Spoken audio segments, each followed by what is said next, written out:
but the thing is, at the end of the day, like, I know I talked about, like, oh, things were hypersexualized at one point and we're no longer in that space. But I'm still a girl. And if I'm going to shake my ass, I have the right to shake my ass. Yeah.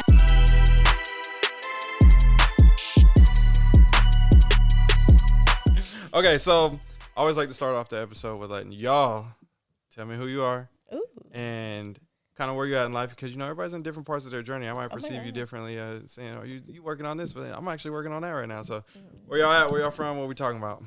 Hi, I'm Janelle. Go by J Cheyenne sometimes. I'm one of 3 on Sneaky Link podcast.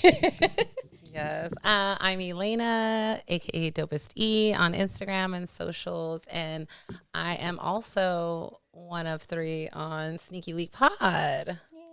So let's talk about the pod first. Yeah. Quick, and then we'll get into that a little bit more. But because I like to hear the origin stories of the sneakerhead and everything like that first. So tell me about the podcast, where the name came from, where it started, and kind of where it's at right now. Just a quick blurb. So Henny, our 3rd member, actually was the one that came to us about wanting to do a podcast. Okay. It kind of also came about, like, we already had, like, a group chat with some of our friends. Mm-hmm. And, like... little sneaker group chat. Yeah, and, like, we kind of just, like, ranted and rumbled on about certain things, and she was just like, yeah. And then she was kind of like, we should, like us 3 specifically, like... we should all, like, do a podcast, because we're all very much unapologetically, like, verbal about on socials about how we feel about, like, the shit that we've been through, like, being women in sneakers. Yeah.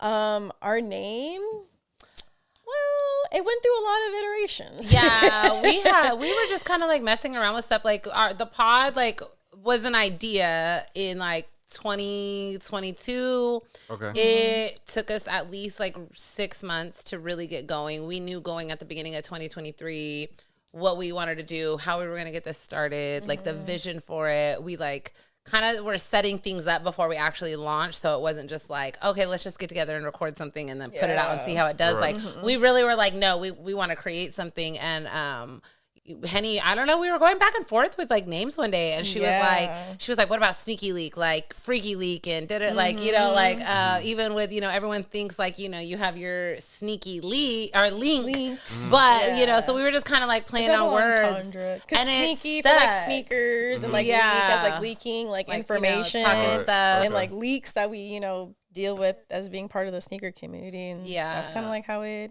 So we just kind of like played on that, and it worked. We ended up doing like a photo shoot like a few months before, just like playing around, trying to give our personalities and let people get to know who we are.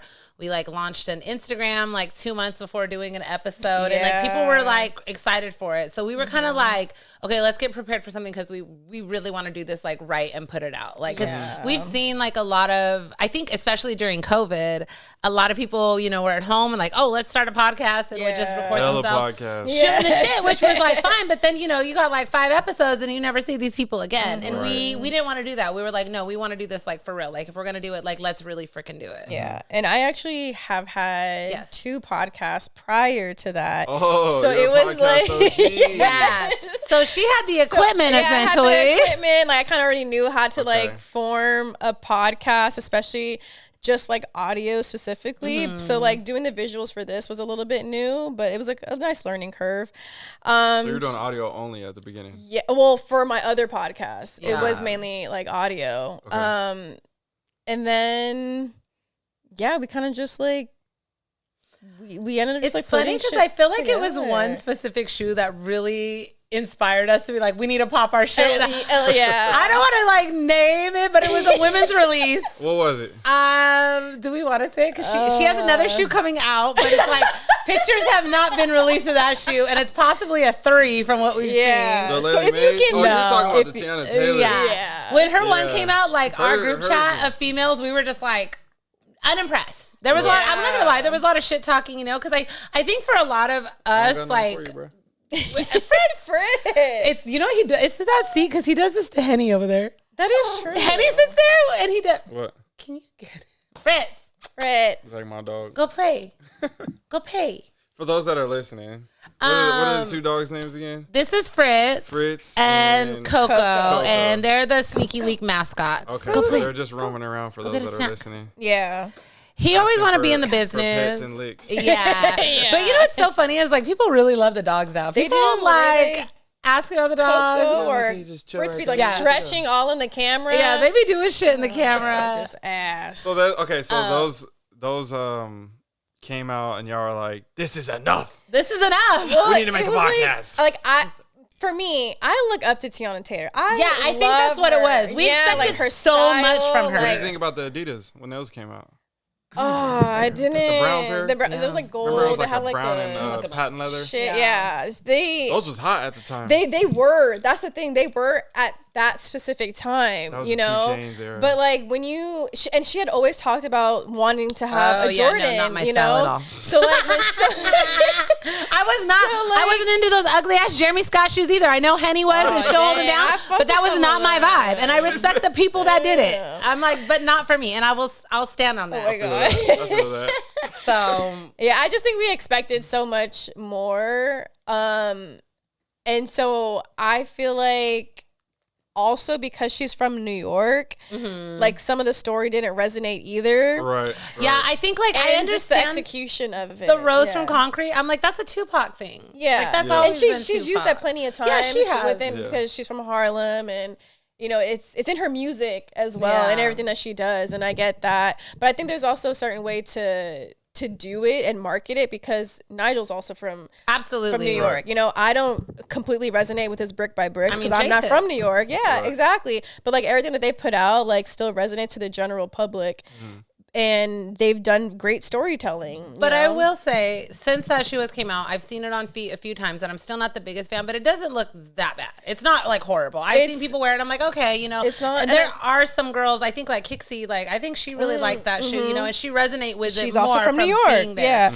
The quality is good. That's the thing though, too. I've seen it in person as well. Like the quality is good, but like it just doesn't look the best. Yeah, I don't know. It just wasn't for us. And and to be honest, y'all like same from LA. Yeah. Yeah. And I loved Tayana too. I love her. Sweet 16 was it, you know, she's always been that girl. Her in the Kanye video. Oof. You know, and she just won that movie was what good. award did she Golden just Globe. win? A Golden Globe for that. Yeah, that movie was really crazy. So I never watched it. Shout out her. I'm loving it. I love her speech. I love what she's doing. Yeah. I don't want to like, you know, talk bad about her because I don't want her to be like, this bitch, what are you doing? But I just wasn't a fan. So enough Tiana Taylor. Yeah. Back to y'all. Yeah. So y'all both from LA-ish, right? Yeah, I'm from the San Fernando Valley. Okay.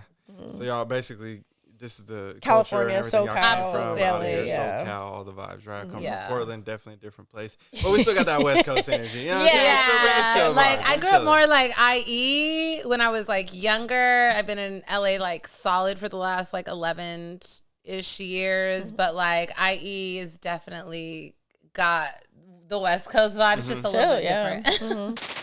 Yo, DNA fam, I know you guys are into sneakers, so I'm gonna assume that you're into investing as well, which means you're probably also interested in leveling up your life. I think you definitely need to check this out. I just launched my DNA show community on School, and it's totally free to join, by the way. Inside, I've dropped my entire Hobby to Hustle program. It used to be $99 a month, and I've helped tons of people turn their passions into profit with this course. And now I wanna give it away 100% free just for the community members. This is gonna be a place where sneakerheads can connect, share game, and grow together. So don't wait, hit the link down below in the description to get instant access to the Hobby to Hustle course today, and I'll see you guys on the inside so we can run it up.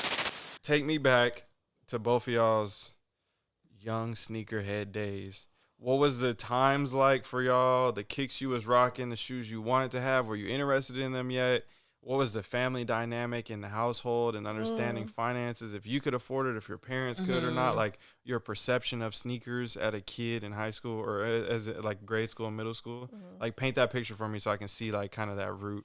It's funny because I feel like ours are so different. Yeah. Because she's a few years younger at that, but I grew up like not in LA. I grew up in the IE, like I said, and I grew up. I'm Native American. I grew up on my reservation, so like I grew up. The town next to us was really small. There was like Nike outlets and stuff, but my family wasn't really like sports forward, so I didn't grow up really watching basketball, but I knew obviously who Michael Jordan was and a lot of like famous players. Like you couldn't miss that, growing up, especially in that era. But I didn't really get into like the sneaker scene until after high school, if I'm like completely honest. And I wore a lot of like skater shoes in middle school, high school, a lot of Converse, like that was my scene. But you were on our pod and like you had mentioned on there, like you got one pair of shoes for the year, maybe like two if we were like lucky. And that's how like I grew up. So it was like a later thing for me when I started getting my own money and doing my own thing out of high school and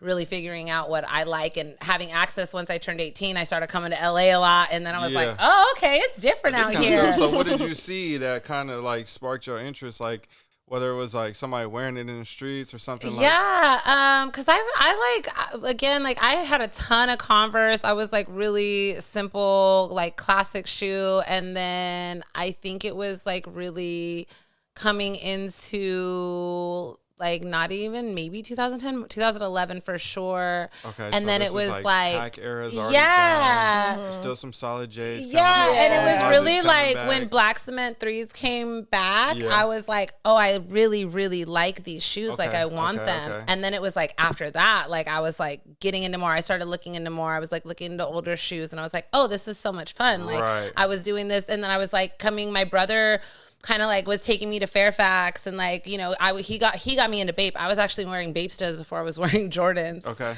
But like it was kind of like that little funky era, but it really wasn't until like that, like Black Cement 3 for me was like, oh my God. Like, that was kind of the kickstarter. That's a great shoe to get things. And it's still my favorite shoe ever. Yeah. That's my shoe. We have that in common. Yeah. Okay, so paint that young grade school, middle school era. So I very much grew up as a tomboy. I'm in between two brothers.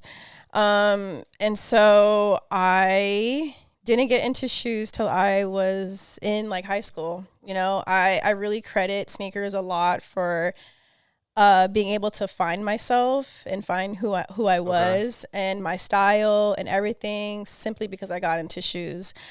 What was my first shoe? What was this high school era? What years was this time frame? 09, 2010 as well. Okay. Yeah. You graduated? I graduated middle school in 09. So like going into high school, I was like still a freshman in 09, 2010. So this is like Jordan Brand's is getting into the phase. Nike basketball is more on fire than Yes, it definitely was. Okay. My first like big purchases were Wolf Gray 5s and Cardinal 7s. Those ones I specifically remember. And it was that Black Friday when the Black Cement 3s came out. That was also a really big like turning point. Okay. They were sitting on shelves. What a time. Especially for that shoe now.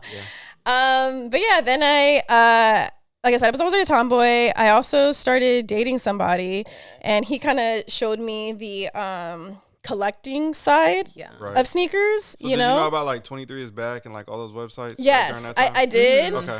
And then he was also a hooper, so he like showed me like his closet and had all these things. I was like, oh, like this is a thing, and I fell in love with it. And also like my two, like I call them my brothers, like my play brothers. But they also showed me like there's more to collecting than just also Nikes and Jordans too. Right. Which I obviously very much appreciated. But then it was also a lot on me for looking up stuff like on blogs. Like I was heavy on like Nice Kicks, Kicks on Fire, like sneaker news. I was and all this stuff. Oh my God, I was on the fucking blogs everywhere. Just searching through Flight Club. Yes, seeing all the models. Looking at all these fucking shoes that cost so much that I could never touch, you know? Oh God, what a time. And honestly, like I built like a lot of my community, a lot of my following, like when I was in fucking high school, I think that's like where a lot of my foundation like started, especially because social media that was also when social media became like more of a thing. Instagram was just coming around. Instagram, it was iPhone Twitter, only. And so if you had 10 likes on a post, that was crazy. That was my first 100 likes. I was like, holy shit, I made it. And I always said, you're going crazy right now. I always said when I got a K next to my following count, I was like, oh yeah, I fucking made it out here. Oh, that's facts. But yeah, that's kind of like where I got started and things. Okay, so everything got started with that, and then how did you both get into the point where you're like, okay, this is a lifestyle that I have to be able to afford.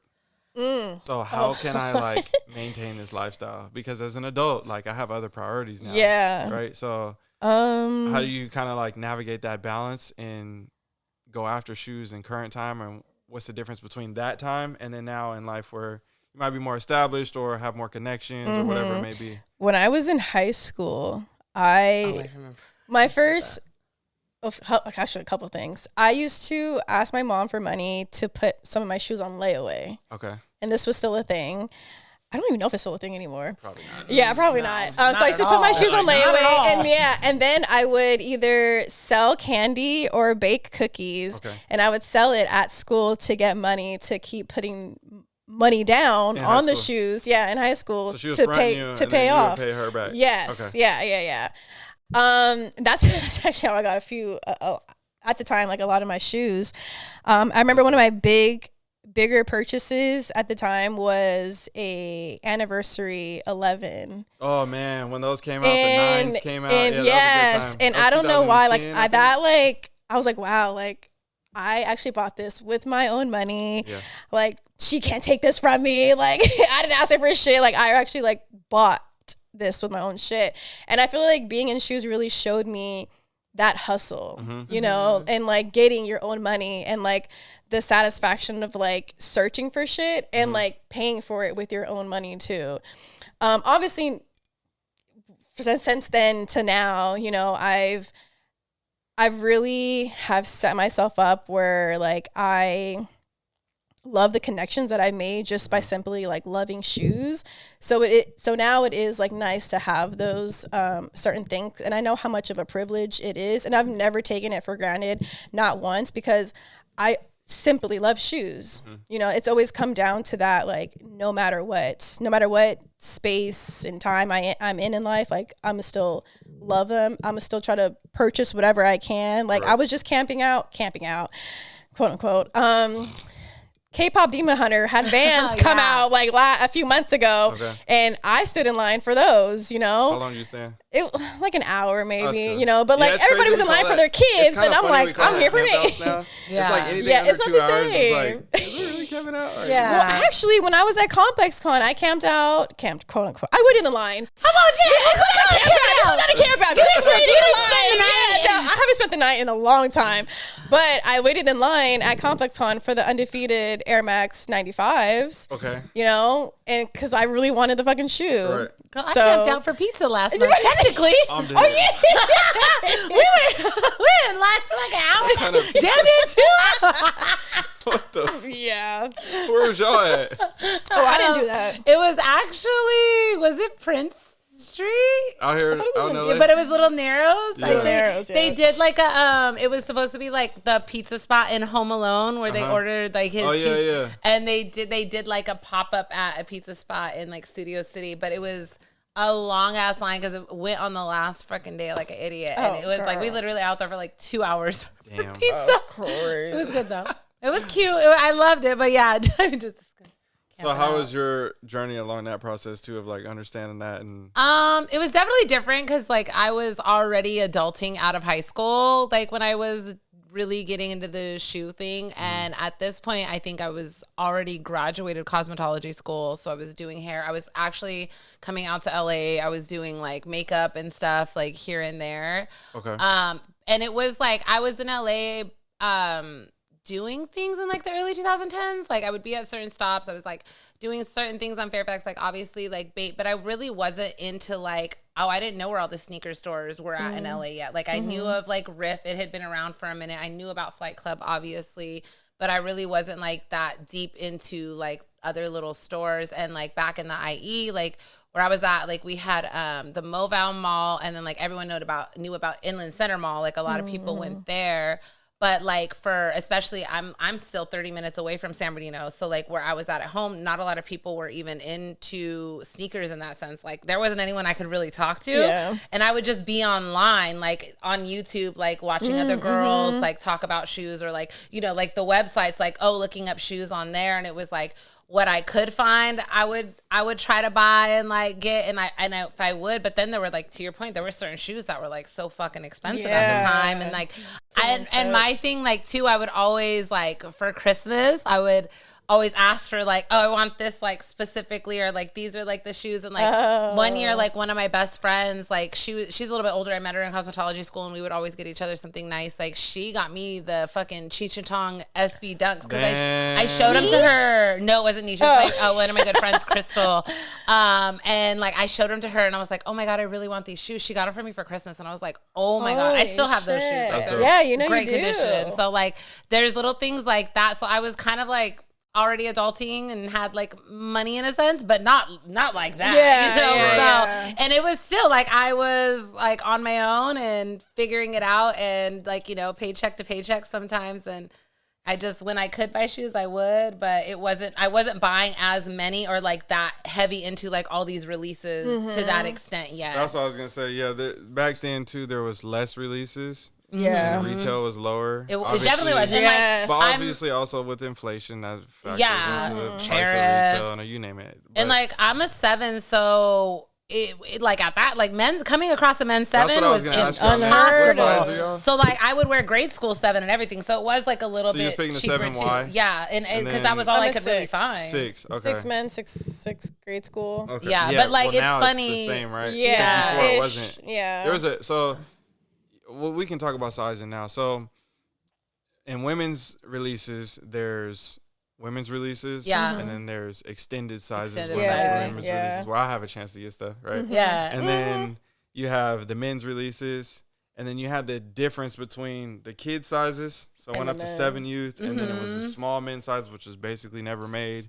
There was literally like that gap in between. Never found a fucking men's 7. You couldn't really find that. So it was like a lot of people were buying a 8 in men's or a 7 youth for a long time. And then there was confusion between that, and they started doing extended sizes to smaller men's sizes. Yeah. And then I this is based off of what I remember in my experience, because I'm always going for a size 13, right? Yeah. But I do remember those were like the eras of different times where it was like a window of like 4 or 5 years. It's like this. And it's like that. And they're trying to figure it out, and they're trying to get close to it. So for y'all during that time, how did it feel like wanting something, thinking it was going to come out, but then you're not sure, and then they switch up the sizing and everything? Like, how did y'all go through that? I think it's easier for me because I am a more true right. grade school size than anything, you know? I think at the time, though, when I was still looking for older shoes, it was harder to find good quality shoes that were that old, because they'd be grade school sizes. They'd be beat the fuck up. Terrible, too. So like, and the quality in general is terrible. Fours, trash, like all these things. I think honestly, if I remember it correctly, I feel like it was specific women's shoes that were coming out that started the extended sizing. I remember on women's releases. In women's, women's specific releases, it was like a woman's 9 or like a 9Y or something like that, but it would extend it to like a bigger woman's size, so that it would fit like even smaller men's sizes. That's right. You know, and that was like when those black 11s was coming out, like I always call them the OVO 11s because they look like OVO 11s. The ones with it's the black and gold 11s, the women's pair that came out. Oh yeah. It wasn't velvet. Like it was 8 like years ago or something. crackly, a little crackly or something. Yeah, like that. They're all black. I think I have them upstairs. They came out with like the Harris pack. So during that time, I remember was like those. When that thing was starting to shift. Yes, and that was where like the woman specific like drops happened, because I do remember the shift when Jordan Brand started trying to push women's in general, because I had that summer pack. Those ones.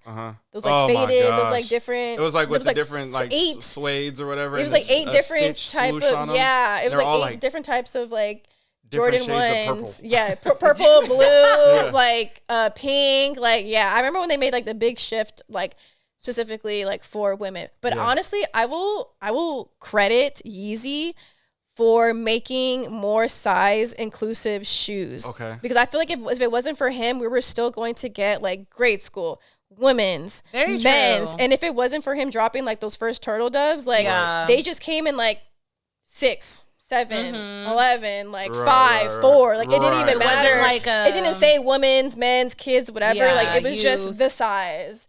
And I feel like that changed the way like brands were dropping their shoes now, you know? Because it just became like more inclusive. 2017, 2018. Yeah. I was working at Champs. And I think like that's like the sneaker scene is like super climbing at this time. A lot of people are getting into it. It's getting more bigger on social media. Like women are becoming more of a forefront in sneakers. So it only made sense to align with that. Today's partner is Sneaker Throne. They have multiple options when it comes to durable and high quality display cases. One of my personal favorites is the drop side display case. I'm a size 13 and I can easily fit my shoes inside of here, and I have hundreds of these stacked throughout my rooms to display my sneakers. When it comes to the cases in particular, you have 4 different color options: clear, black, white, and red. So if you're looking at grabbing one of these for yourself or for someone else, make sure you guys check out sneakerthrone.com, and don't forget to use the discount code DNA Show at checkout for 10% off for all your orders. So you were saying earlier you was watching women's videos on YouTube.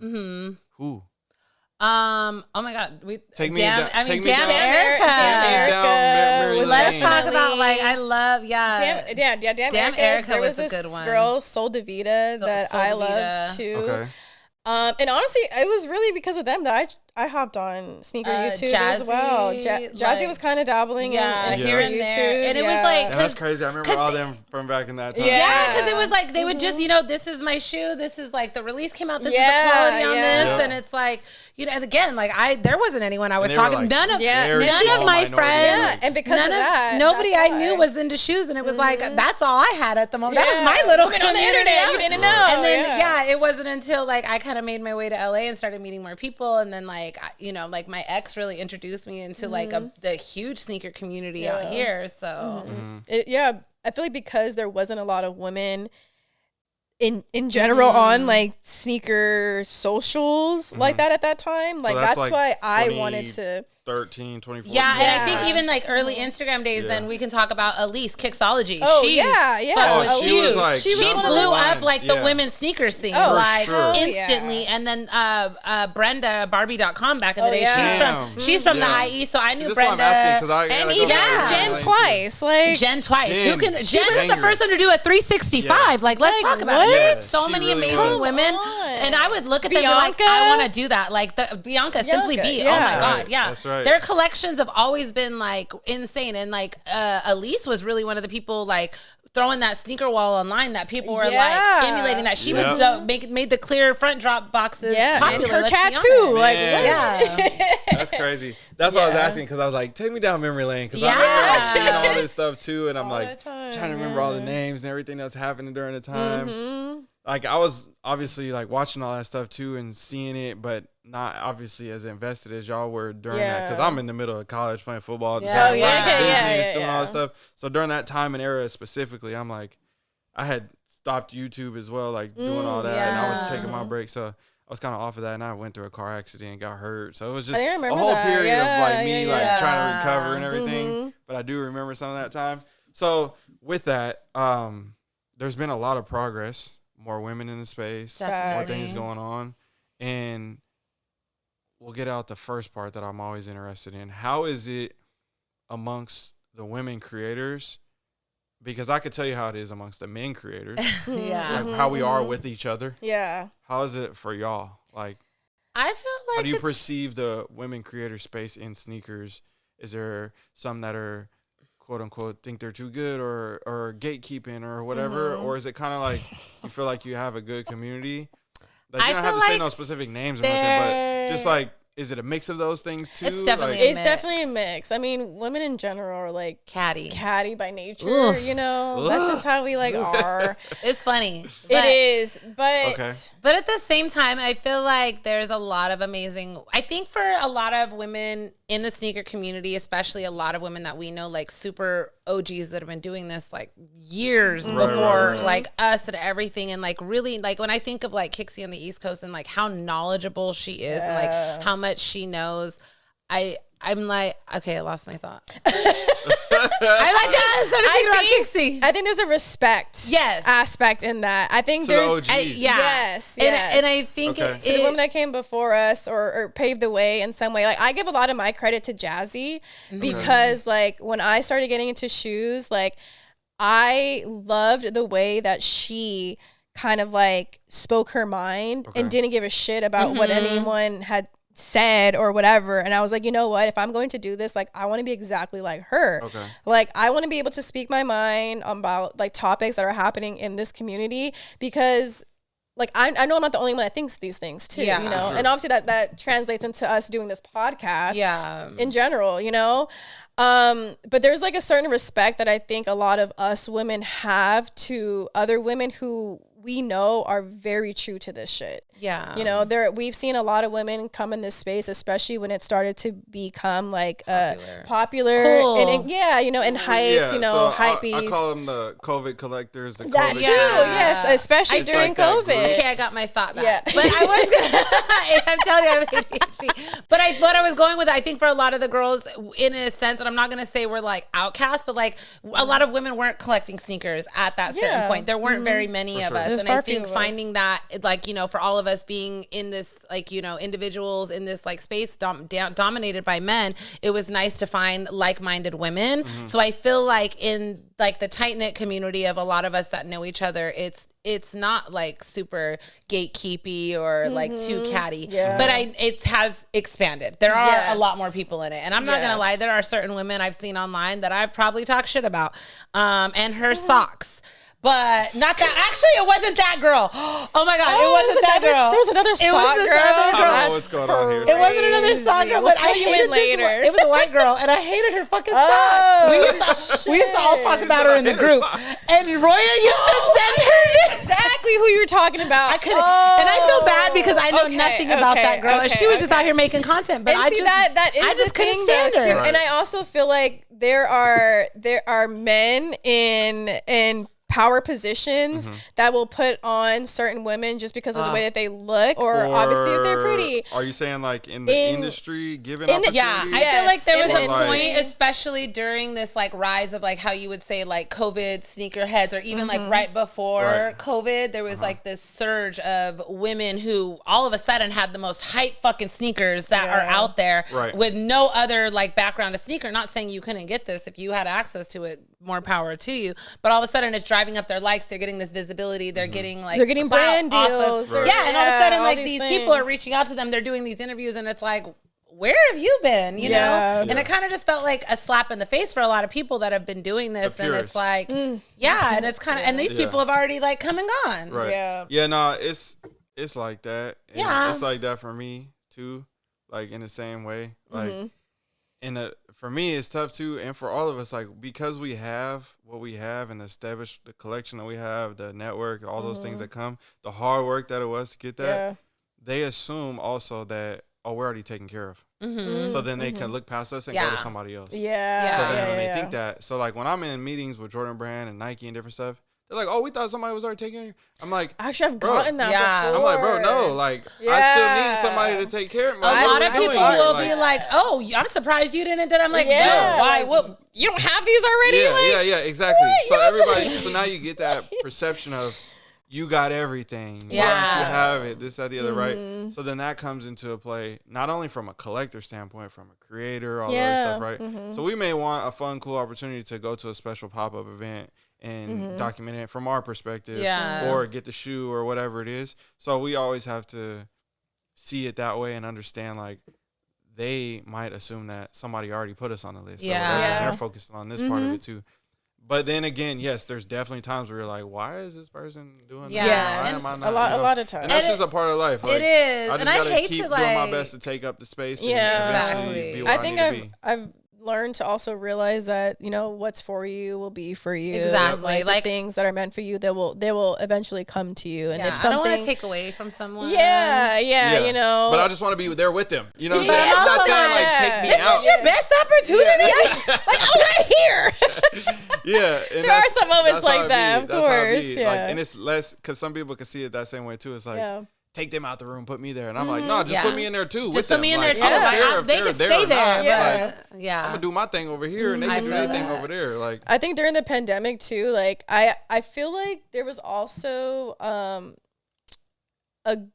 I will also say this about Bianca, because she started doing Sneaker Sundays and putting on a lot of women like in the community, and I think during on Instagram Live. Yeah. And so I think I also there was also a lot of more women that I got to like get to know in the community that I didn't know before as well. So like actually know at all, or like didn't know they even existed. Right, exactly. And now like with the pandemic and her putting that on, and in general, I think more women were just coming out with their shoes in general. Like I feel like I know a lot more women now who are still like true to the game than I did before. Yeah. For me, like if I was in your position, again, this is me talking outside in, right? So I'm giving unsolicited advice. So really, whatever I'm saying, honestly, it doesn't even matter what I say, right? This is a thought that comes in my head. Yes. But I would be like, okay, how can I like curate 100 sneaker women and we all do an event, like, and we build this thing and like make it something just like, not even like piss the dudes off or nothing, but just to be like, put this shit together and make it happen. Like everybody meet in like the middle of the country or come to LA or whatever. Because obviously everybody's around the country. Yeah. But I think that would just be dope to see. Like, because, you know, when they do those brand things, like, it might be like 20 girls max. Yeah. Like, if you go into like a Jordan brand dinner or whatever, it's called, like, everybody's getting invited and stuff. But when people is willing to spend their own money to buy a ticket and align the dates and do all this stuff, like, I think that would be dope to see. Yeah, It's almost like the Million Man March for the women sneakerheads, right? You know, I think like, that'd be really cool. Like, I mean, awesome. A part of us also starting the pod was to put a lot of more women on that we know in the community as well. I think Her Girls does a good job at doing some of that. Tasha as well. down there. Yeah. Okay. So I know she gets a group of women in the community together, and they go out to do shit like whatever city that they're in, you know, but within like sneakers. And Key just started, or they didn't just start her platform of like, it's kind of sneaker, mental health one. Yeah, I know. She just started that too. Trying to recover from all the sneaker L's. Yeah, something. I need the shoes, man. But she's a very big advocate for like mental health, in the women's space and the sneaker space and stuff. So we love Key. Yeah. Okay. But something like that I feel like would be cool to do. I agree. I that think would be fire. We've talked about like, you know, we want to be able to throw some type of women event, and I mean, I think something that huge would be even more phenomenal. Yeah. Monumental. And that would be like, there would be there'd be nothing like that before. You know, all the dudes would be trying to show, the bitches are gonna be there. You're not invited. We don't want you. We don't need your help. We have full women-led camera team and all that stuff. Like, you know, like, because I hate seeing that too. Like, I could be like, oh, this is a great idea. And then, like, I'm the guy behind the scene putting it all together, make all the money, everybody else does and stuff. Like, no, y'all do it. It don't need to be a money grab. It don't mean none of that. Like, just make it something to build something to then turn into something else to potentially be an annual thing or whatever. Or go from different cities every year or whatever that happens. Like, I don't know. It sounds cool. Because I like Tasha that. at Her Girls, what she does, we've seen is she has like a group of women that every year they go on like this retreat type thing where she sets it up. Okay. They go to like a city, they stay there, they do all these fun activities, they go to these shoe places, and like I think something like that is really cool because it looks like a specific like sneaker women like brand trip. Right. Yeah. And we don't see that, like, you know? Hey, like, You don't. how can I come to the next one and bring people and be a Make part of it it? You know, like, you don't even huge. have to be your thing. Like, just building that community, I think it's going to be huge, and it's going to even show more to the brands. Yeah. Get everybody watching and paying attention more, because you know how it goes. Like you said, all the dudes is going to be Yeah. Jealous man, pissed off, this, that, the other. It's like, and the brands be watching. Because I feel like women in the sneaker space tend to be a little bit more like intersectional with other things, like as opposed to like men sometimes. And I know men are into all kinds of other stuff as well, but I think women touch like so many different areas as well as integrating it into sneakers. Yeah, I do that a lot. Yeah. what do you think is the biggest representation of women sneakerheads in the space right now? Like, not saying that, oh, I'm a women sneakerhead, but like, where do you think y'all kind of set that scene in the stage for this is rooted from our style or the way we post or whatever it is, like something that has changed how everybody perceives sneakers?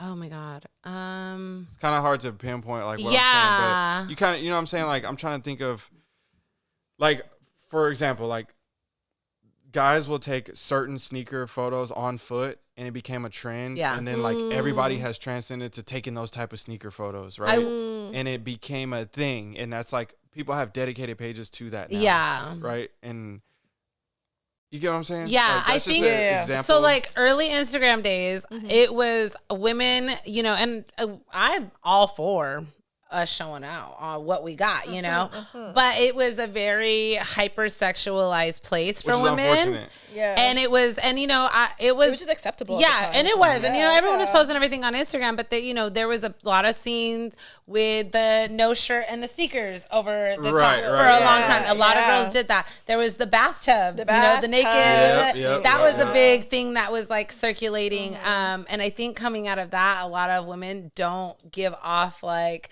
me and my bikini and sneakers anymore. Because that was, but again, that was like sex sells to men. And there was a lot of women coming up on the sneaker scene and just posing, you know, sexy in sneakers and had no connection to shoes at all. Like I actually just to do it. Somebody was telling me about a certain girl in the early 2010s that was like dominating a lot of sneaker spaces. She had some amazing shoes, and she was like, yeah, but this person, none of those shoes were her. And she was just like taking these photos, and she was known as like this big sneakerhead in the space. And I was like, oh shit, like I really she couldn't even tell you what she's wearing. Yeah, so I was like, oh, I had no clue. And I'm sure she knew shit to an extent because being around it. But all the time. Yeah, I think we seen a lot of people coming into like the 2018, 19, 20 even doing that with just like taking certain photos and, you know, running because it was like popular. I think really it's just like showing off our styles now. Yeah. You know, like we're all so different too. And I feel like sometimes brands like put us like in a box. I also feel like there's a difference between like fashion women and like sneaker women. Absolutely. Same for men. You know, like yes, they go hand in hand in some way, but like I'm a true sneaker girl. Like I dress up how I'm comfortable with my style and all that. Like I am not very much into fashion like that at all. Right. But I love shoes. And I know that sometimes they still go hand in hand. I know those fashion girls who like are just into like fashion. Henny teeters like those lines, you know, like she's a big fashion girl too, but she's very deeply still rooted in sneakers. Right. And I think just because you see a woman who can dress well, you think she might know about shoes, and sometimes that's not the case, you know. And I feel like brands sometimes get that like mixed up as well. But as far as like something that like we can pinpoint I feel like it's like I feel like nothing is sticking super hardcore at the moment. Like I feel like it's because there was like a minute where all the girls were stacking the shoes on their head. Like, you know, it was like random little things. Okay. I think sometimes it is kind of harder with women because we're also, you know, we're judgmental. I mean, like if somebody else started a dope thing, other women may not want to do it just because they'll be like, she did it first. Realistically, Henny started the sneaker nail trend. Okay. Yes. I'm sure other girls were doing it.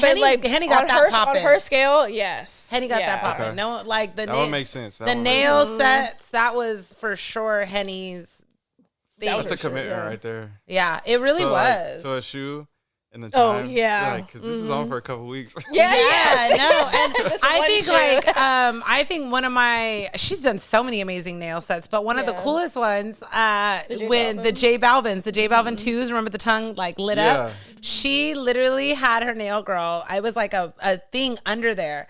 And when she would tap her phone, it would start lighting up, and it was the Jordan logo, like the 2. Like it was so intricate. Yeah. So I will say, I gotta see that. You're gonna have to send it. Yeah. I'm sure it's still on her page somewhere, but like absolutely, we'll try to find it and set it. But yeah, I think like those type of things, like a lot of women are trying to like recreate, but it's hard, especially in the moment. Like this is the shoe came out, she was on top of it. I'm getting the shoe. I have the nails like within the week that it dropped. It's on the internet and it's circulating and popping. Like she did it with a few Off-Whites, like all kinds of stuff. So yeah, I think with women it can be a little bit harder sometimes because it doesn't last long, I feel like. Okay.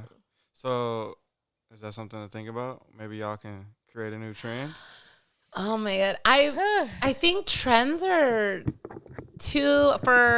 maybe for older generations, they stick around a little longer. But I feel like younger kids, whatever's happening on TikTok, as fast as those reels come on your page, they're gone. Right. You know what I mean? I feel like the next sound, the next trend, it's in and out like that. And it's so hard to like pinpoint it. Yeah. It really is. And I think for social media and the algorithm right now, it's a weird space. Yeah. One thing works for you one week and the next week it doesn't. And it's like, and I'm all for posting what you want to post. And not everything has to be content. Like social media is fun. That was the point of it. I think on that space, there's a balance between it, but then also you got to determine which one you're doing. Yeah, I agree. So it's like, you going to say it's this or you going to say it's that, but it can't really be both, right? You got to find that fun part to the work part and being efficient, understand analytics, doing all those things. Yeah. But you got to lock into the stuff that's working. So what's some stuff that's working for y'all on social media right now? Well, the clickbaity stuff. There was a time where we were shaking ass. Yeah, there was literally no, but it was funny. It was funny in funny ways. There was Powerpuff skits? Girls. Yeah, like the skit. SBs came out. Like we did a whole Powerpuff Girls skit thing. Yeah, that was really funny and just goofy. Like I think because Henny hasn't been here, she's in Portland, so it's been hard for us to make like regular content like that again. But I think those ones are really fun. And we might have been shaking ass, but whatever. They're fun and creative. Yeah. It was like, but the thing is, at the end of the day, like I know I talked about like, oh, things were hypersexualized at one point and we're no longer in that space. But I'm still a girl. And if I'm going to shake my ass, I have the right to shake my ass. Yes. Especially if we have some. Damn it. Yeah. We're going to do it anyways. Because one day I'm going to be old and I can't. And then your knees and your back can't do it anymore. Then you're like, dang, I wish I shake my ass more. Yeah. So y'all obviously get criticized a lot. And I get criticized a lot. All the time. Y'all get criticized a lot. But it's a different type of criticism. It is. It definitely is. From a guy, right? Yeah. I'm like, who are guys to be telling women what to... Oh, we've you heard... would think that. We've heard you would fucking think that. Less of us have logic and respect and all those things. So what are some of the most common and how do y'all go about reacting to it? Well, when we first started the podcast, especially the beginning, I know the beginning was crazy. Not 2-3 episodes in, we got like this dude on YouTube troll, literally YouTube troll. His whole platform was about trolling, picking apart other people and talking shit in the sneaker in like the worst way. Like it wasn't just like that's crazy to me too. It was he like made a whole reaction video to one of our episodes. He wore reps. And so he was like, call all these people who had real shoes sheep. Like, and I don't know why. Like, we're sheep because we can buy real shoes?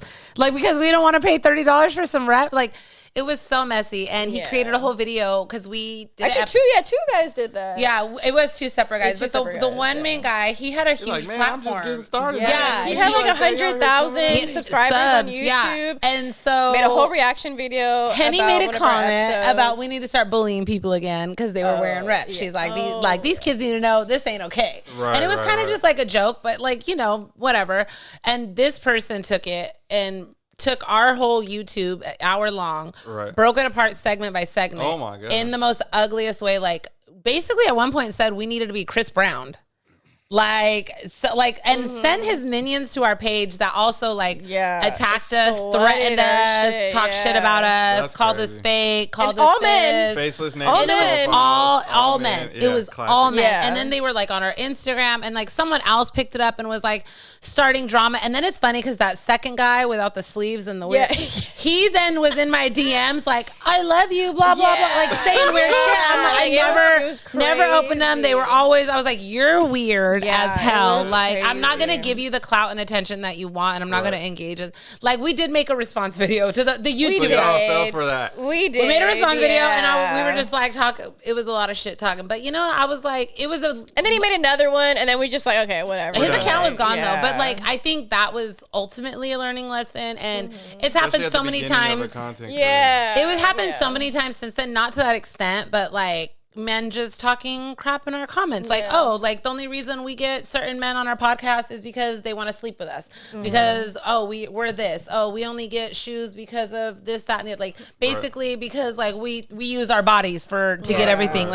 Essentially. And it sucks. And it's probably the dudes that ain't getting that. Exactly. And it's also, like, the fact that you don't think that we're intelligent enough, smart enough, efficient enough to, like, get our own stuff with our own means is, like, weird because... Like, I don't understand. All the time. I've employed women of color for a long time since I've been doing all this stuff.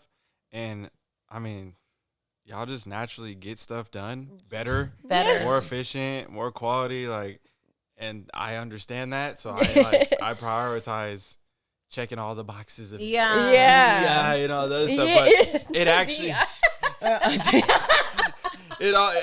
for me, I'm like... Y'all be sleeping on the women because they be getting shit done. Yeah, exactly. But, I mean, that's just me. I will say, I just seen total side note, but women getting shit done. The woman, a black woman, she 90-something years, she invented GPS. The reason we have GPS, she passed away. Yeah, and I was like, black, hell yeah. I saw that. It's a woman and she hell yeah. Yep. So I will say, y'all would be lost without her. Look, I feel like we've I mean, like individually, we've all gotten shit like. Yeah. You think y'all still get at the same rate now than then? Every now and then. Honestly, I feel like we've gotten a lot of positive feedback. Okay. From doing our podcast. And I think because we have so many amazing men that also support us, vouch for us, lift us up. So I think like that makes up for it in a sense, but every once in a while there's a troll. I think one of the most common ones you would ask that was, it's also, I don't want to hear no woman talk about shoes. I don't give a fuck what you got to say. Right, so then why are you here, right? Yeah. Like you're on our page. You clicked on this to come and say this? Yeah. I don't give a damn what they got to say. Right. Like, okay, well then keep scrolling.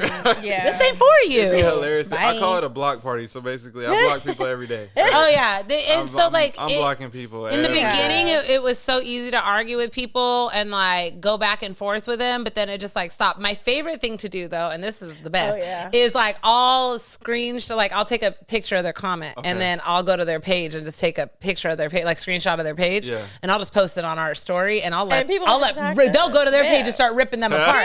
They'll go into I'm like, I didn't even gotta say anything. So I do that same kind of thing, but only on my close friends. Okay. So like, okay. I go in on and I won't even say anything. I'll just post their picture and the comment, and everyone will start ripping them apart. Because it's like, oh, you got some, because it's always somebody that looks out their goddamn mind, got on some fucking funky ass shoes. We like time of day. Like, it's crazy how all that stuff works. Like people being disrespectful and everything. I'm just interested to see how it works from y'all from the beginning to current time and being able to establish. It's definitely gotten better. Create that credibility and support through. Because I mean, you got to have the men on your side too. To be able to help. Yeah. Like you said, back that and everything. It also shouldn't, take that Yeah. We shouldn't always have to have a male, like. Yeah. But it's like, you sound like such a hater when you're like, why is P-Rod on your podcast? Why is Nigel here? Yeah. Like, are you jealous? Clearly. Like, okay. Because we're cool. Like, and it's so funny because a lot of the people, like not just the men, like everyone, they're like, oh, we want to come on. Like, we're really excited. Like, when we hit P-Rod, he was actually like, I've been waiting for you guys to ask me to come on. The sweetest, nicest dude. I was like, aw. Yeah. And most of these guys have already heard about us. Yeah. Like, because, you know, we've been in this game for so long, like we have like these great connections, you know, and like people repost us, or people will just say our names in rooms that we haven't even like obviously stepped in before, and all the time, and it's amazing. There's a lot more people in the sneaker scene, like bigger names that like we are gonna have on eventually. It's just like the alignment. People just are not in LA, but it's like we have those connections, those conversations. We can't wait for, you know, A, B, C, and D to come on. So it's like, I mean, we can only get bigger and better from here, and like it's all learning lessons. You know, like I've learned, don't respond to everybody. Even like me and Henny be the same way. Want to pop off really quick, but it's like, girl, just let them dig themselves in a hole, because you look sad, like just arguing with yourself. And sometimes I'll just go back and say like one word, like okay, and they just you okay? I'll leave like the 3 laughing emojis, and then they'll just be pissed, so mad, and then they'll go off, and then I'll let them write the next message, and I'll just block them. After literally, I'm like, okay, like whatever, just like egg them on a little bit. Yeah, that is comedy. Hey, sorry to interrupt. Just wanted to let you guys know we have a special deal going on with Apothecary now. So if you use the discount code DNA Show, that's going to get you guys a discount on all your orders from their website. Also, I'm going to have everything linked down below underneath the video and in the pinned item section where you can purchase directly from this video as well. One thing that I love about the Apothecary socks is they have the ISO weave material, and it is so good. It has a great comfort, flex, and even good for me at a size 13. So again, use the discount code DNA Show, and if you ever plan on rocking any socks, make sure you guys tag me on Instagram. So what are y'all working on to improve in 2026 when it comes to like social media strategy and the business and scaling and things like that? So for me, like for example, I've structured out my posting a lot more, and I don't have like a specific schedule, but I have a checklist of the types of videos that I post. Okay. And when I hit all those buckets, I know that I might have a successful month. And before, I was just posting it off feelings, like, oh, I want to do this, I want to do that. I know this works. Oh, this is fun. Like, what is all the things that are fun for me? What are things that are efficient, get me followers, get me money, get me all these things? Like, what are all those things? Let me put them on a list. How many of them do I need to make a month? Is it feasible? What's a great goal to hit? Like, oh, I posted every day. And what's a realistic goal of like, okay, I got 18 out for the month or whatever. So I kind of have my structure of my month and my output. And as soon as I did that, like everything just went up. Like, I might start doing that. I think, because I see people doing the content schedules, and like I think we're still figuring it out as we go. We're like 2 years into it. We just started our Patreon recently, so I think we're trying to integrate like how do we, you know, add exclusive content to that, as well as like feeding as well as like feeding, you know, still into Instagram. I think sometimes it feels like not to say like slower periods when it's like we like lately, you know, figuring it out with Henny not being here and only having reels from our pod to put out content rather than other stuff in between. So I think we're starting to integrate that more with establishing like our own unboxings as a part of like the podcast page and collabing with our personal pages to combine that to give it more to our audiences and people that are watching. So it's not just like, here's this talking again, here's it on the pod. Yeah, because when you got multiple people, like they can fall in love with different characters. And then not having the ego to say, oh, well, they like this person more than that. It was like, cool, because somebody likes me too. And then it's just having that thing is great because now you're able to attract a wider audience. At the same time. I think all three of us are into like different things. Absolutely. You know, like I'm very in the fandom space and Disney and anime and all of that, like, and I know like Elena dabbles a little bit too. You know? Like I'm like surface fandom. Like I'm into it, but I'm not as deep as Janelle. I'm cosplaying, right? It's like I'm going to a cosplay. You know. But see, that's the thing I love. Like I can incorporate my shoes into that too. Right. You know, and even tell people about our podcast, or some of my friends like even know about it because of all these things too. You know, because I still believe like. I think you also mentioned that like people are into shoes, like regardless of what they do in their intersectionality of everything. Yeah, you know. So with what Elena said, like we have our Patreon now, and just figuring out the exclusive content to like put on there. You know, we're trying to hit like all the major events that happen like in our space. Try to be on the ground. Like, we talked about like NBA All-Star Weekend. That's in a few weeks here in LA, which is perfect because it's our hometown. You know. Very convenient. Complex Con is also back in LA this year. It's coming back. They haven't officially announced. How they did? Okay, yeah. It was kind of like the big talk in Vegas. Everyone's like, it's going to LA next year. Because it's their 10-year anniversary too. So so it's back in LA. That's nice for us. You know. We don't really go that far. But we talked about trying to do something for WNBA All-Star Weekend, maybe, you know.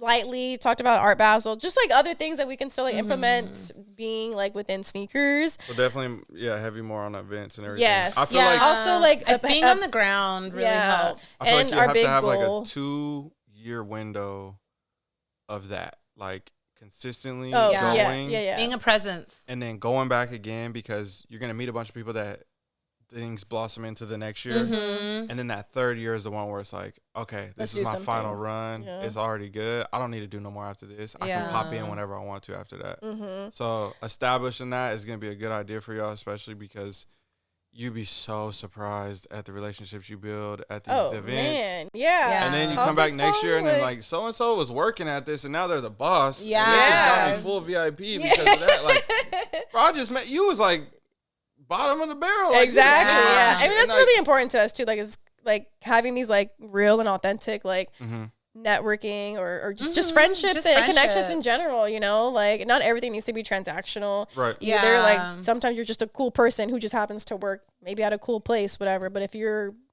cool, like we're cool with you, you know? I think one of our big goals is also having some type of presence at Complex Con though. Yeah. A panel, a booth, a something, you know, like that's something that I really want us to have because a microphone that says Complex. Yeah, something because there's not Bring your own.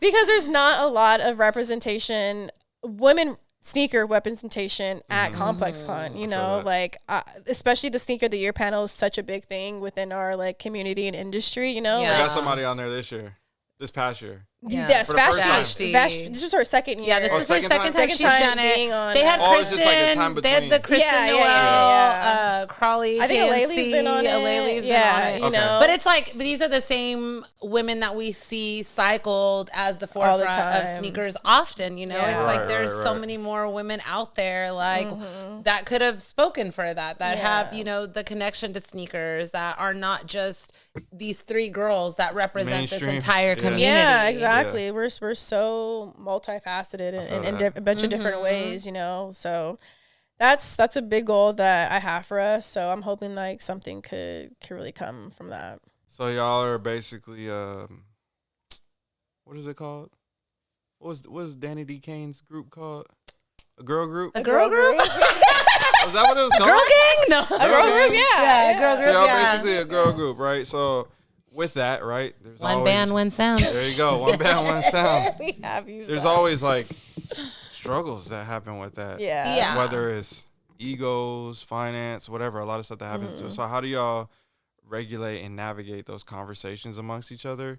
Because I do it by myself, right? Yeah. So I can just like figure it out. But there's a lot of people that work in big companies and stuff too that work in teams and they have to be able to work with each other. And there's a lot of people that's watching and listening that need to be better at that, right? Yeah. And learn from those those mistakes that they may make. So what are some mistakes that y'all have made within that communication or whatever it is? And then some things y'all learn from it and how y'all have moved forward and operate better now?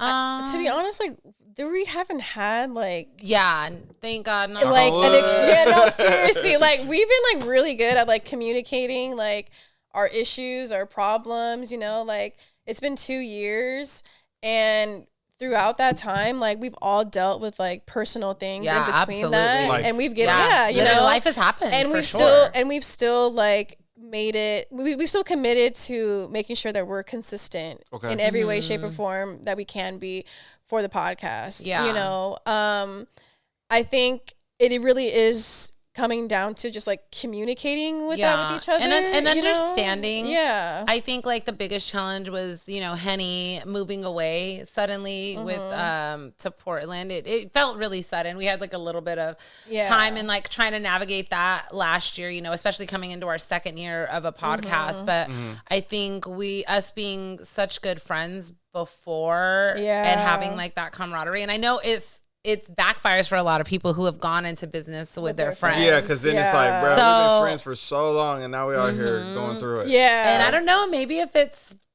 the girlhood we have or the sisterhood we share, but I think and the respect that we have for each other. Yeah, and I think we just try to be, empathetic and understanding to the circumstances that we've all faced. But, also like, respecting somebody. It's like, damn, like, I don't want to like feel like you're picking up the slack for me and I can't make up for it, but I'm going through something. And, we allow ourselves like on a lot of time, like, okay, cool. Like get it together and then come back and we'll reconvene. And we do that, and so luckily we haven't had to face like anything super crazy. And I really hope that doesn't happen. I have so much love for both of these girls, and we're like a little family, and we're a little, we've gone through so much with each other now.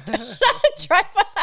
I think like, especially for me, because I do take on a little more because I do all the editing. Right? There was a time last year where I definitely like felt like I was hitting a breaking point, and I just told the girls like, I just need help. I need help, and I need like a breather too, So I expressed to them how like they can help me in some way to alleviate some of the stress and some of the drops that I was like mentally giving myself, when I'm like, there's two other women here that can like help me with these things, like, why am I trying to do this like by myself, So like just communicating that with them like has really helped us in the past like year or so too. And then especially coming into this new year, we had like a talk at the beginning of the year, kind of just like, this is what we need to do. Like, this is everyone's like job. Like we need to get this shit done. Like if we really put our heads down and like focus on this, like this first half of the year, like it'll just help us later on down the line. So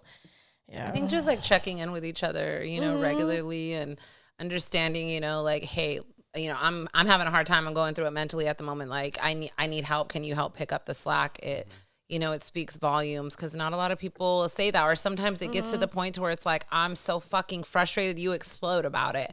And I think us like regularly checking in, like, like let's have a meeting, or I'm not going to like, not that I've ever like popped off ever, but sometimes I feel like I'll instantly say something and I'll like, well, I'm not trying to say it in a mean way, but like, I'm just like, this is just my first thought process. So it just comes out and I'm like, like a text? Like a voice note. And I'm like disclaimer. Cause I'm like, I feel like sometimes I don't mean to like shoot down ideas, and I'm like, no, that's not going to work. And I was like, well, let me reconvene and come back. Like in my head, I don't think this, and this. So I think we just kind of have to do that, So you'll kind of definitely think before you speak. Yeah. Have empathy and understanding, and giving people the space to feel comfortable to let you know when they're because it's also hard to speak up about something you're struggling with, even if it's with your people, because you might feel like you're putting a burden on them or whatever, or you know that they're also going through something, so you're like, oh, I don't want to say something, I don't want to do nothing, but I think that's a huge thing, like being on the team. It's very important. But then it's still important to have these conversations to keep this machine moving too. And to the point of like, I know, like I jokingly like we're a tripod, but when you think about it, you take one of those legs down, it's gonna fall. Right. Like, all three of us, like, Janelle does take on a really big part with editing, but all three of us like make it work in a sense, and we all come it together and to create this thing. So it's like, we're not all the boss, but sometimes Janelle may take the lead on this specifically and kind of follow suit. Sometimes I'll be like, okay, I could do this is what we should do. And Henny too, like I mean with certain projects, she's like, I got this, I'm gonna be talking to these people, and we all like kind of step up when we need to be, and no one's the boss. So when y'all do like brand related things, y'all all do the meeting, or just kind of have like one depends. person take it? Sometimes, yeah. Like if we're all available and they hit us up because we're all under the email, like, okay, yeah, we're available. Sometimes, you know, like, oh, I can't make that call. You guys do it. Check fill back me in, fill me in, and we'll do that. Or sometimes, you know, Janelle will be like, hey, I was talking to so-and-so. So we all kind of do it at our own pace. And it's really easy, like, especially living in LA, like Henny, living in Portland, being in connection with so many people into sneakers.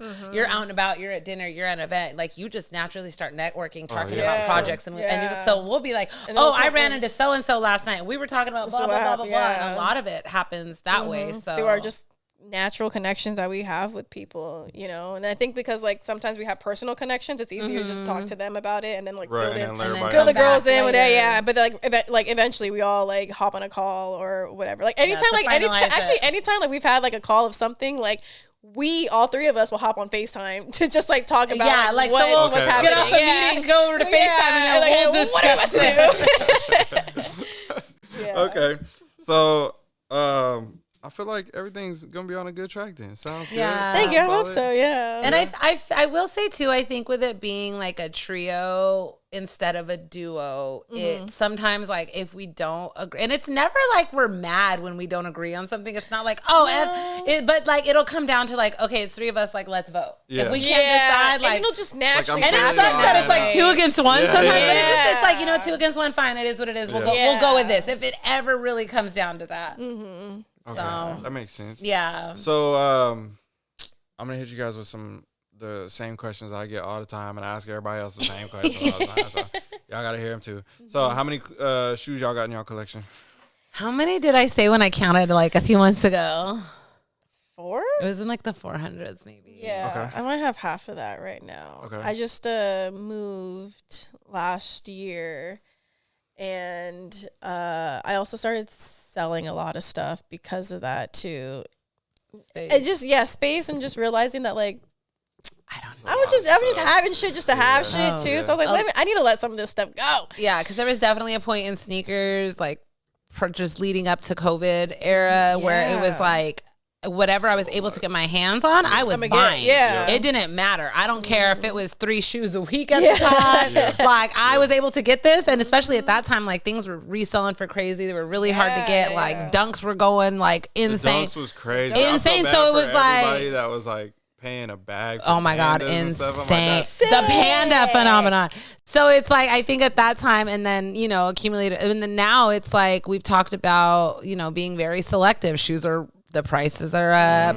You know, a lot of stuff is technically sitting, and it's like, do I need this? I can come back and get it. It's not that much. Like, so I think like at the moment, I'm really wanting to downsize a lot because there's just so much I don't. I mean, there are stuff where I'm like, I'm never getting rid of this. And it's tough too because downsizing at this time is like the wrong time to do it because the prices are lower. Nothing is selling right now either. What do I do? You know what I'm saying? But there's these cycles to the game. Yeah. And you're like, okay, am I gonna wait it out? Yeah. And then get the more value later, or do I want the space now? Yeah. You have just to get rid of judge it and make that decision. The other thing you was talking about was the amount of shoes that are coming out and being selective. So I was telling people, I was literally having a meeting about this in Jordan Brand the other day.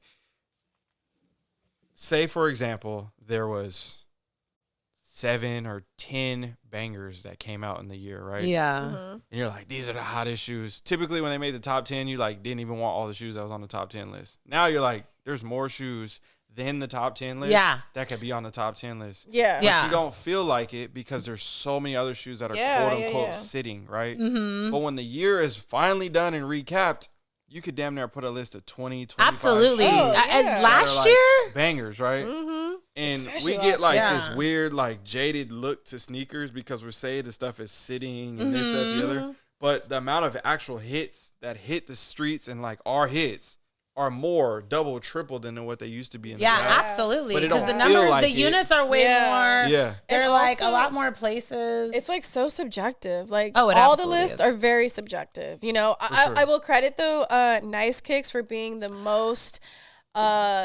community involved. Yeah. You know, like there's like we get to vote. Like 100 of us in the community get to vote, not someone who's just in an office. And it's people with an array of different likes, you know, certain people that are New Balance heads, Aces. No, it's not outweighed. Yeah. And I know some people still felt some type of way that Nigel still took the cake, but like y'all had the vote. Right. Like, you know, like, so that still means that like people loved his storytelling, his speaker, it was like his collaboration. Like, for sure. so like, why are you so upset about it? You know, because if damn, what did I say?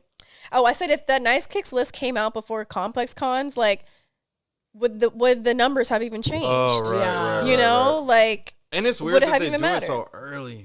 It is. Now like, Complex Con is in October, not Q4, November. And you got the best stuff coming out in Q4. There's literally December. Made the list. December has so many. I mean, even the year before when we talked about Joe Freshgood's the bellies, like when he did that whole like collection, and it came out after. And so like coming into this following year, there was a known recognition for that shoe at like very little, but you know, because it was after the awards, it's too far out. So it's like it's a tricky place. And to your point, December or November Q4 has some bangers. It's wild how they do that. I like how Nice Kicks does it after the fact. I would like it done in January. Like I think they usually award shows to do it at Complex Con. I get that. Absolutely, of course, we get it. I mean, they set the tone. I would really like. I think did we say this last year? I think they should have done or should implement like an in-person voting process at Complex to make it more like and they just read the results and then tell their opinion instead after, of like asking 20 people in the Complex office you know, what's your favorite shoe, like if you had like a button tapper like when you walk in a Complex like put tap and this like one or you tap just this tap one. it you know what I'm saying or see something I thought like, of that but then I was like what if someone just sits there like you need security for that. I don't know if there's something but there's like a way I think there really should be a way like whether it's like an 10 iPads set up at this corner. You do your email registration, whatever how you locked in, bought your Complex Con wristband, maybe with your wristband. Tap your wristband, and you can submit a vote or something like that. If there's something like that would make sense. Like I think it'd be fun, and I think people still present their list. But I think people would change it at the end of the year, anyways. People would be more respectful of it because they're involved in it. Like it involves the community, it involves the people there, it involves the people who actually spent their money on these. But they know what they're doing, though. That's the thing, too. 1,000%. Complex knows what they're doing by doing years.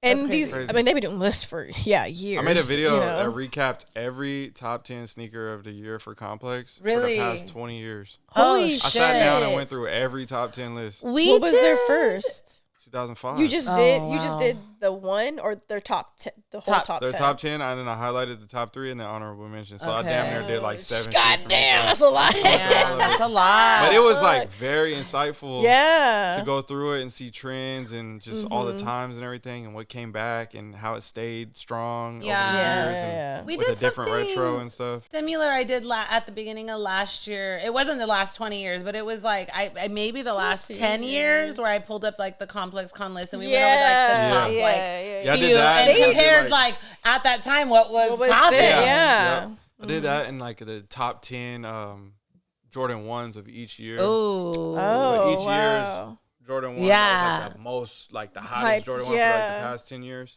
Damn. And that was like interesting going through and seeing just the times and how many. Especially the Jordan 1, like everyone was on Jordan 1s. And everyone has Jordan 1s. I mean, they were dropping so many too. They were started saturating. Yeah, like the Dunks. Yeah, like it was. It was crazy to see. So, okay, the other one I get is what's the most y'all spent on a pair of shoes, and what was it? Ooh. Well, she just brought her Swarovskis. No, I've spent more than that. You have spent more on that, actually. I think, if I can remember right, I think it was like $400 or $500. Oh, that's good. I wish. That's nice. I'm pretty. Yeah, it's not bad, but it was for a size 6 in the Royal Foamposites. Okay. Yeah. Damn, out of all the shoes, that one. I know, that's right? So it's crazy. Yeah, I think that's really the most I've ever That's nice. paid. I think I might have paid like on my own personal pair, I think I paid $2,600 for Yeezy 2 Plats. Okay. Yeah. Damn, and that was in 20. There is 6.5 too. They're not even a 7. Yeah. And I still have them. And I got those in like 2014. Damn. Yeah. 2014. That's a lot of money at that time. That's kind of high. That was very high at that time. Yeah. It definitely was. Which is crazy because you think about that I bought them off Kixology. And it's not even that much money compared to Yeah. I mean, it's a lot of money. That was a lot. But like the fact that inflation and just prices in general, like people, like the average pair that people are probably paying for is like $300. Sneaker inflation is crazy. Yeah. Like when I was in high school, grape 5s, if you spent like $280, that was crazy. That was a lot. That was like, what the hell? Like you were buying Columbia 11, OG Columbia's for like $300. Exactly. Like, I mean, like what? Buying a pair of PEs for $400 was crazy. Like countdown pack and anything in the count, especially the that breads. Was like that was like in grade school size, like $600, $800. You know, like insane. I think that's what. Do you remember the Pinnacle 11s that came out? And they were like $400 for retail. And I feel like they were trying to like beat resell in some way. And I was like, no, you don't do it like that. No. That's not how it works. That's not how it works. They did for sure. Yeah. Okay, so what's y'all favorite sneaker of all time? Oh, easy. Janelle, tell them. Easy. They're black cement 3s. Tell them what it is. Okay. Like it's something we totally love that agree shoe. upon. Yeah, I like it. Yeah, that's our.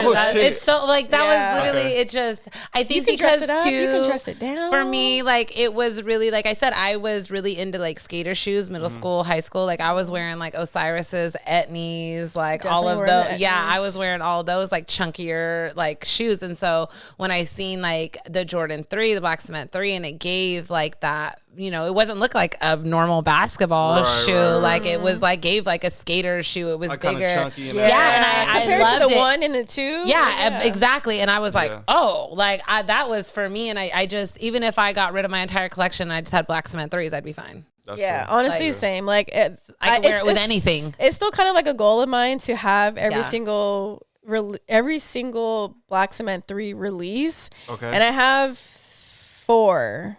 I have 4. I have 1994s. That was the first time that they came out in grade school sizes. They are the fat pair. It's also the same year that I was born, so I love that pair dearly. Shout out to Skate, honestly. I have a pair of 01s. Both of those 2 pairs, like they're cooked. Like I can't wear them. I can't wear them. I've worn my own 1 pair, like maybe like those once or twice, but like they're collector pieces. Just turning into dust. Well, it's the whole sole is like fucking fall. Oh god! I got an MJ size 13.5 pair that was made for him. Oh shit! It was in the closet at the a black cement. Yeah. Oh shit! That's crazy. They had them in the closet for a photo shoot, and then they took them out, and then I ended up getting them like years later. It was a Concord. 13.5. Yeah, Concord. Wild. Both sampled Concord and black cement 3. Wow. I don't know what to do with them. Yeah, don't touch them. Yeah, I don't. Just don't. Yeah, just don't. But yeah, I have the 2011 pair, and then I have the 23, 24. I don't have the 2018 pair. I don't have the 2018. The last one was good. I like those a lot. And I got them in men's. I think they're like a 6.5. But the quality on them is really nice. I just don't have an 18. That's the only one I need. My 18s. And a countdown pack. I don't have a countdown pack. CDP. Pack, It's like a little sleeper, low key. I love those. I know, but it'll happen. But yeah, those are my shoes. Yeah. Okay, y'all got anything else for me before we go? Fuck ice. Y'all gotta watch the other episode. That too, yeah. Make sure to go watch DJ's episode on our podcast, Sneaky Link Pod. Go over to Instagram. Make sure to check out our Patreon episode with him as well. Subscribe to our Patreon. Yes. He talks about all the sneaker con Trump stuff. Yeah. And so subscribe. You can find me at dopest.e. You can find me at jcheyenne_, and you can find our podcast almost everywhere at Sneaky Link Pod. And if you want to see Henny Kicks It. Yeah, Henny Kicks It. We'll make sure we put the Patreon link down below in the description as well for you guys. So if you want to check that out and subscribe to it, go support. Tell them I sent y'all. All right, I think that's it. Make sure y'all like, comment, share, subscribe, do all them fancy things. Leave me a 5-star rating in your podcast. And I'll see y'all on another one.